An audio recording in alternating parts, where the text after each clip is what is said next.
10th question है, the 17th term of AP exceeds its 10th term by 7. Let the first term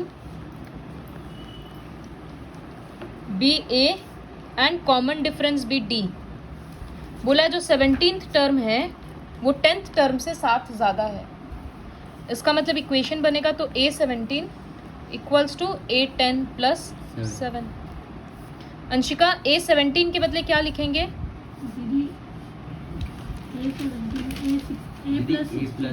A plus 16D इसके बदले लिखेंगे A plus 9D और इधर में plus 7. A और A कट गया तो इधर बचा 16D equals to 9D plus 7. 9D उधर जाकर सब्ट्रैक्ट होगा तो यहाँ 7D इक्वल्स टू 7. 7 नीचे जाएगा तो आंसर 1 आ गया. वही बोला था find the common difference. Yashika सारा वीडियोस दोबारा प्ले करके देखना और एक दिन ट्यूशन एक्स्ट्रा ना, तभी कैचअप कर पाएगी ग्रुप के साथ. क्वेश्चन 11 देखो, योग्य नहीं आया था ना. Which term of the AP is, तो यहाँ पर AP लिख दिया. फर्स्ट टर्म 3 है और कॉमन डिफरेंस होगा 15 माइनस 3 12. बोला कौन सा टर्म है जो 54th टर्म से 132 ज़्यादा है. तो let AN be the required term.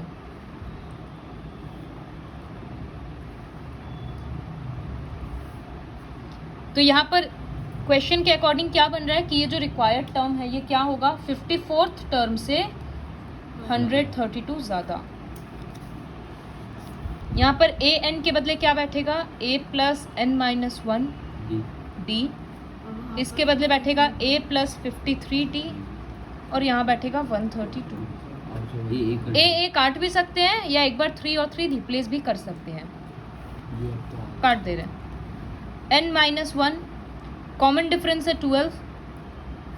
फिर यहाँ 53 इंटू 12 और यहाँ 132. ये मल्टीप्लाई होगा, ऐड हो जाएगा. माइनस 12 आएगा, उधर जाकर ऐड हो जाएगा. यहाँ 12 दोनों तरफ मल्टीप्लाई कर दिए. 53 इंटू 12 करना और ऐड करना.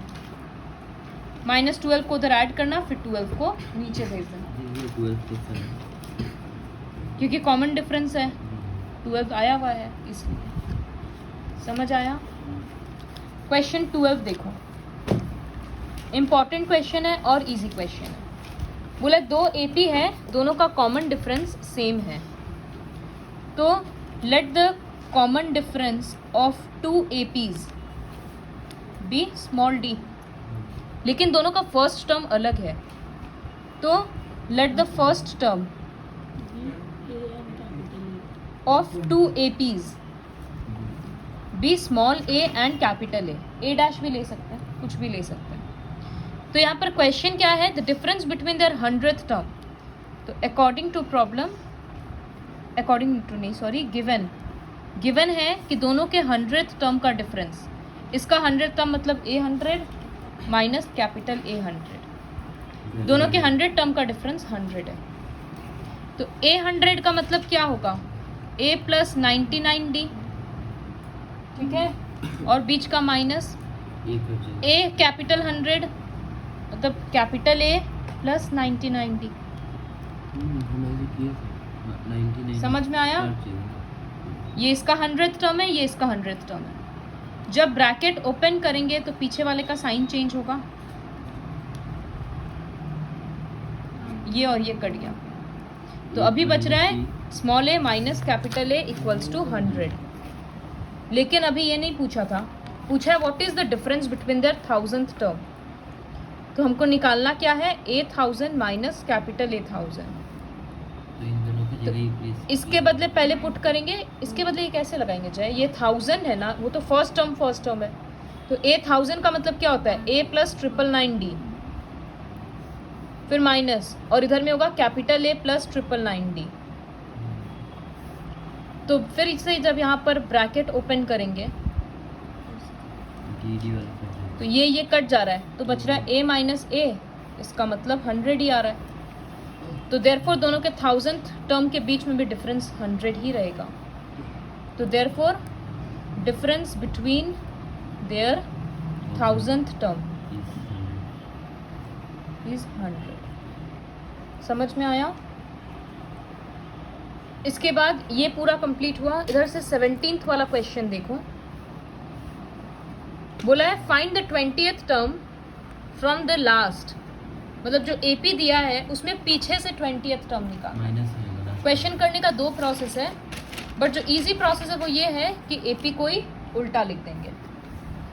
द गिवन, उसके लिए स्टेटमेंट लिखेंगे the given AP can be written as, 30, यहाँ पर लास्ट टर्म है 253, तो वो अभी इसके लिए पहला टर्म बन जाएगा 253। 20 + 3 हो जाएगा।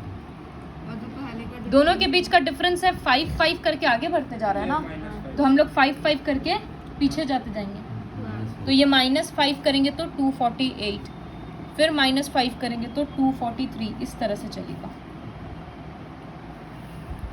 और इसका जो फर्स्ट टर्म था 3, वो इसका लास्ट टर्म बन गया 3। तो अब तुमको क्या निकालना है? अब यहाँ पर लिखेंगे a = 253, कॉमन डिफरेंस है -5, और तुमको निकालना क्या है? 20th टर्म फ्रॉम लास्ट था, लेकिन अब हो जाएगा 20th टर्म फ्रॉम बिगिनिंग। तो तुमको बस a20 ही निकालना है, a + 19d।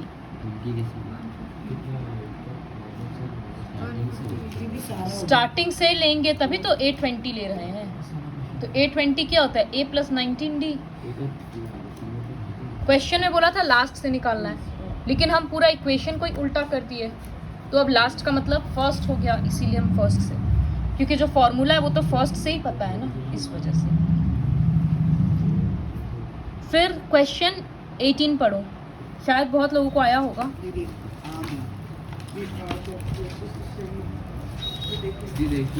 एक में देख रहे हैं, बाकी मैच करो। बोला है sum of 4th and 8th term, नहीं लिख सकता था इसे। Let the first term be a and common difference be d। बोला 4th और 8th टर्म को ऐड करेंगे तो 24 आएगा। बहुत ही सिंपल है। तो यहाँ a4 + a8 = 24, a4 के बदले a + 3d और a8 के बदले a + 7d। a ऐड किए 2a और यहाँ 10d। सबसे 2 हट रहा था, हटा के इक्वेशन को छोटा कर दिए, तो ये पहला आया।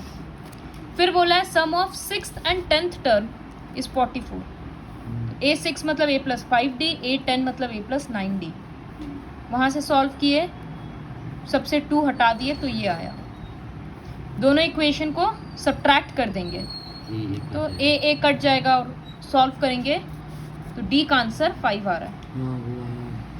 d 5 आया तो यहाँ पुट करेंगे, 25 हो जाएगा, 25 उधर जाएगा, तो a का आंसर -13 आ रहा है।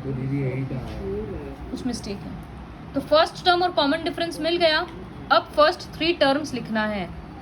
तो फर्स्ट 3 टर्म्स आर, सबसे पहला तो -13 है, फिर ओरली ऐड कर दो, -13 में +5 ऐड करेंगे, हो गया आंसर। समझ में आया? उसके बाद क्वेश्चन 19 पढ़ो।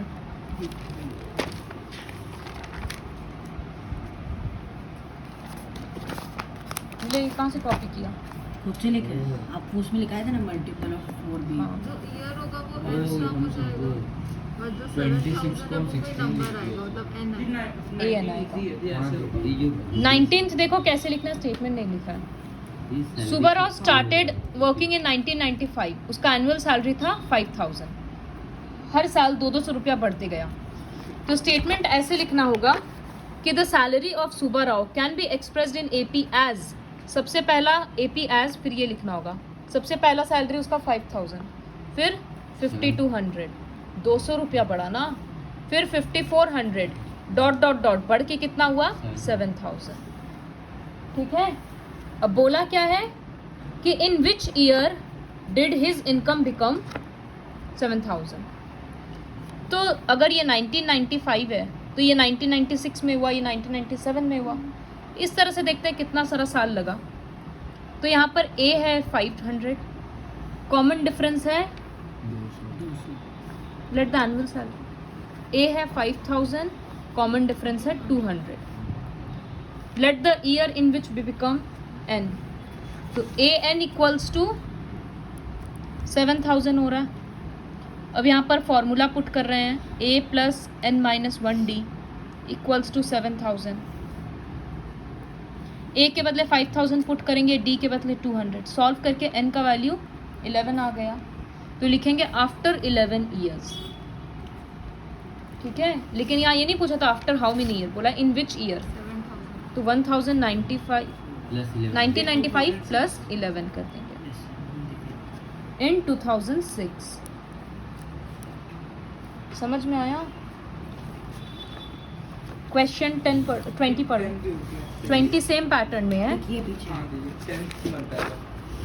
रामकली का पहला हफ्ता का सेविंग था 5 रुपया। फिर धीरे धीरे वो, अब जैसे दूसरा हफ्ता वो 1.75 और सेव की, तो मतलब कितना हुआ 6.75। तो savings of Ramkali can be expressed in AP as 5,6.75। फिर इसमें 1.25 और ऐड हो गया, तो 8 6.75 हुआ। फिर 1.75 ऐड होगा, 8.50। इस तरह से चलता गया। लास्ट में उसका क्या है 20.75 तक वो एक एक हफ्ता में सेव करने लग गई। तो फाइंड एन है। तो यहाँ पर a का वैल्यू 5 दे दिया, d का वैल्यू 1.25 दे दिया, 1.75 सॉरी। लास्ट टर्म दे दिया वैसे। लास्ट टर्म पता है a n, वैसे ही करके n निकालना है, 10 आएगा।